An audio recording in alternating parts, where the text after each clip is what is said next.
Hello, everyone, and welcome to the third event in our IdeaSpies conversation series. I'm Lynn Wood, the Chief IdeaSpy and the founder of IdeaSpies.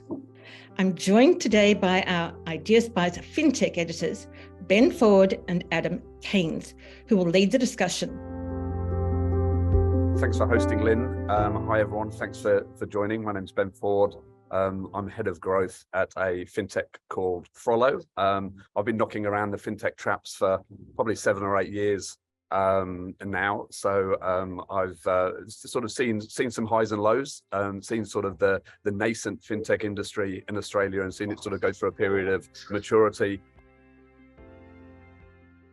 What fintech means to me, I guess the thing that I've always been attracted to and sort of interested in with fintech is the opportunity it provides to sort of level the playing field. So effectively, it's the introduction of or the use of technology to disrupt the financial services sector, which if you have a view that it's been held fairly tightly together by a small number of large banks who sort of probably have and exert too much control over our day-to-day financial lives, then that's something that could be ripe for disruption and perhaps is something that should be challenged and changed. And fintech really offers people the ability to do that, and really it distills, or it can be boiled down to helping people feel, or well, I'm going to give the Frollo company strapline, which is helping people feel good about money, but ultimately enabling people to make better financial decisions and make better or achieve better financial outcomes for themselves and their families. We'll talk about some of the instances and examples of companies that do that, and sort of, we'll delve into a couple of mini case studies, I think, as we go through the conversation. But to me,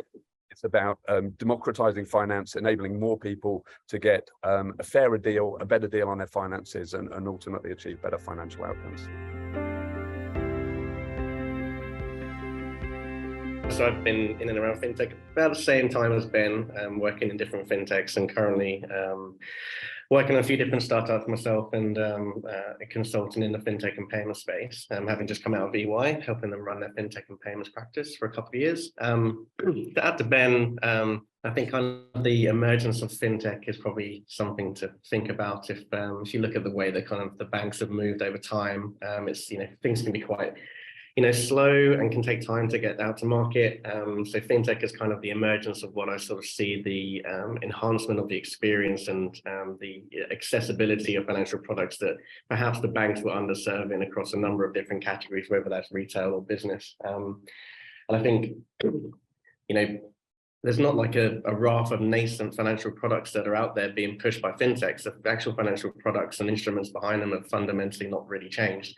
But the experience and the way that you can access them and is really what fintech provides. They provide that sort of a layer of agility and accessibility that some of the banks, have not previously been able to offer. And now we're seeing, I guess, the next wave, which is more sort of that partnership with fintechs to banks as well, that, where they can actually bring those two together and use the kind of big consumer bases that the banks have, but then give them agility in the product offering. So I think that's probably the experience, I guess, is the kind of critical impact I think fintechs have had, that they've shown how you can really do things when you work at speed within a fairly rigid regulatory environment.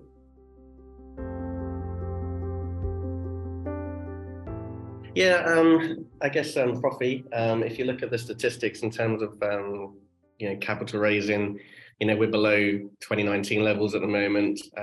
That's mostly based around sort of that series round mark.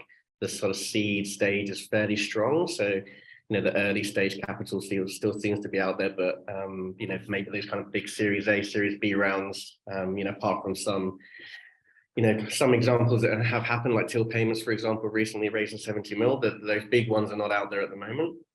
But that's also showing that if you look at a lot of the companies that are perhaps not downsizing, but let's say streamlining, it's because they're using those kind of big series rounds that they've raised in the last 2 years and actually trying to give themselves more runway. So although we're seeing people come out of the market, it's really just companies trying to give themselves more longevity from their working capital than previously, where it was kind of grow at all costs and we'll just raise again.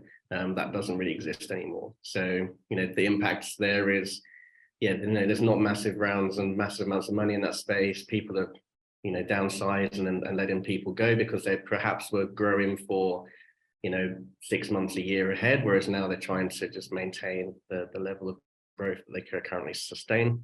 But it's not all doom and gloom. There's still 800 plus fintechs out there. Probably need to focus a bit more on the kind of pathway to profitability and show good metrics. And there's some great founders, some great business models. If you just look at the Finnies announced yesterday, there's some really amazing products and founders that are out there doing some really interesting things still. So it's definitely not all doom and gloom. I think there has been perhaps a resetting, if you like, of the fintech ecosystem. So I think for a few years, perversely during the sort of COVID era, if you like, there was a lot of free money knocking around. It was fairly easy to raise capital. We were on the tail end of a 8 to 10 year bull market across the markets in general, with tech stocks fueling that largely. And it certainly felt like, for a long time, for probably a year now, the market was sort of supremely overheated. So what do I mean by that? I mean that there were fintechs starting up and becoming established that, were able to raise some money, but probably shouldn't really have had any business ever getting past a seed round. It might have been a cute little idea, but generally they were often sort of Me Too type products. They were going into a crowded market in Australia where no one else had ever succeeded in that sector. So, if you were starting a new mini neobank, it's a great idea, but it's sort of a well-trodden path. It's really, really hard to do. And yet suddenly there were sort of more people coming to the party. The same with personal financial management tools. That's a notoriously tough space to play in, and yet there's still new ones cropping up.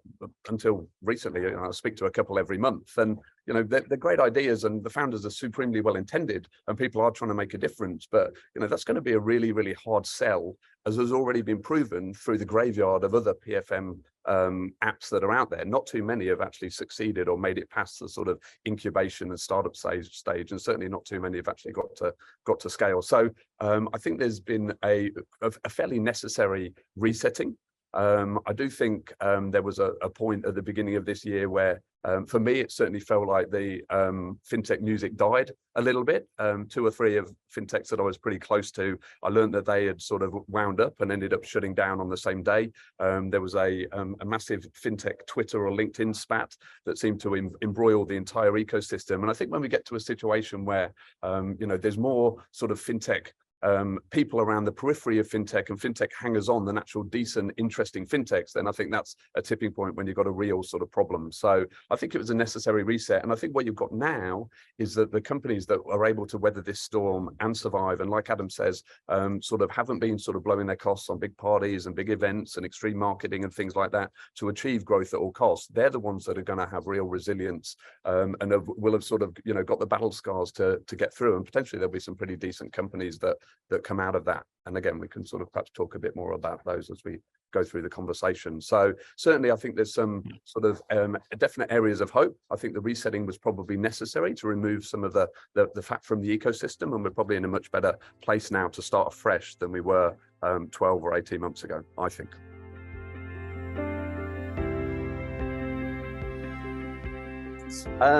I think there are a lot of purpose sort of driven organizations out there. There's some that are working going very well, or sort of really trying to make a difference in the NDIS and disability space, for example. But I think more fundamentally, I think it's the platform plays for me, sort of this thematic of embedded finance, which has sort of been a well sort of trodden buzzword over the last year or so. But I don't think people have sort of completely sort of seen that bear fruit yet, but I think we are going to start to see that bear fruit. So people that are providing platforms that support other fintechs or other financial institutions in a number of ways, I think they're the ones that, and also that can deliver multiple lines of revenue or multiple revenue streams, I think are probably going to be the ones that do very well. So we'll see apps being put up by probably well-known brands, but they'll be powered by this sort of underlying plumbing level, and this is the embedded finance level, and they'll be providing financial services that can be embedded into an existing distribution channel, an existing customer base. And I think those are the guys, particularly for me, that I'm seeing are going really well and are likely to thrive going forward. I'm sure Adam's seen some others.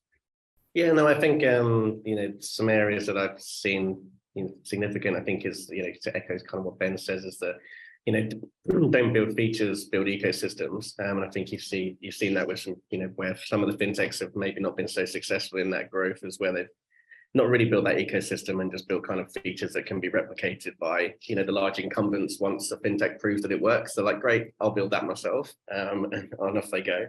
But yeah, the emerging areas, I mean, a lot around sort of, financial inclusion in the kind of consumer space has been really good. I think there's been a lot of work in that kind of ESG space. If you look at like Beta Carbon and some of the companies like that are doing some really interesting things in that area as well. Obviously, the sort of crypto space and access to custodianships and wallets, has been some movement there as that kind of utility has started to emerge from the craziness of a few years ago in the crypto space. So that's been really interesting. And then really big space that kind of everybody's tackling, in particular banks as well, is that kind of micro SME and SME space. It's a place that's kind of close to my heart based on my experience. The likes of Friday and Parpera and others that are really trying to help people get set up and run businesses in a smart way, because it's hard, right? And if you look at the stats in Australia, there's sort of 1 million or so ABNs. There's like 800,000 of them are sole traders or micro SMEs. So it's a massive market that needs help. So that's a space where I'm seeing a lot more companies come out, not just trying to set up an operations, but also maybe in that kind of micro lending, cash flow lending space as well, which is really underserved by the banks as well. So I think those people that are building platforms that have long-term relationship with clients and that kind of extended lifetime value rather than more transactional are the ones that are becoming more successful.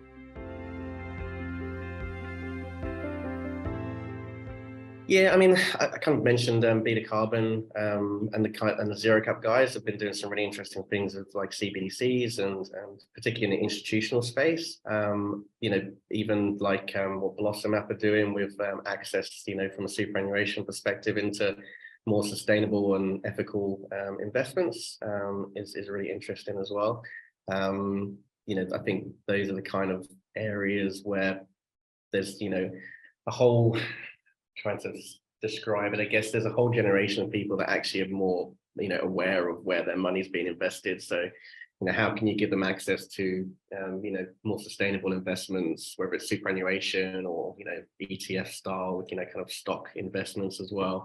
And, that's probably where there's a few apps that are coming up. I think, even kind of some of the ecosystems around, like your sort of, I think Balloon's probably the biggest example, I think, in terms of the access to kind of ESG investments. Probably the one I think is probably the biggest one for me. A couple of others that I'd just sort of recommend in passing, sort of aligned to Adam, somewhat adjacent, are, and just tying into that sort of ESG theme and the fact that consumers, as a rule, are particularly younger consumers, are far more sort of aware of this. And far more sort of interested in what their spending is doing to the environment. So one is a consumer-facing app called Greener that basically just tracks your spending and sees what your carbon footprint is based on where you are spending your money. And then there's sort of, I guess, don't want to call it a more grown-up version of that, but a very similar version, but on a B2B basis, is a business called Kogo. So they provide this service to banks. So they provide effectively a feature, but that they sell to banks that enables large banks. We're talking Santander in the UK, I think NatWest, the big four over here are about to go live with them or have projects in train at the moment. They are, if you go on the Kogo website, they've gone from, I think they're probably 3 or 4 years old. It feels like maybe they're a little bit older. But they have 120 staff. They've raised a load of money. They're in 3 or 4 different countries or 3 or 4 different continents now, and absolutely doing really, really well. If you go on their website, it's almost like it's the Apple website of carbon tracking. To me, is what it looks like. So they've done a really, really good job of honing in on that market, but also, I guess they've tapped into the fact that the banks have a fairly big ESG budget. So they've actually got money to spend, and they're actually being forced and mandated to spend that money. And it's got to have a home, and it looks like a good chunk of that money to me is going to Kogo if their website's anything to go by, and by the results and the clients that they've got as well. So they're two that I'd chuck into that mix as well on the ESG side of things.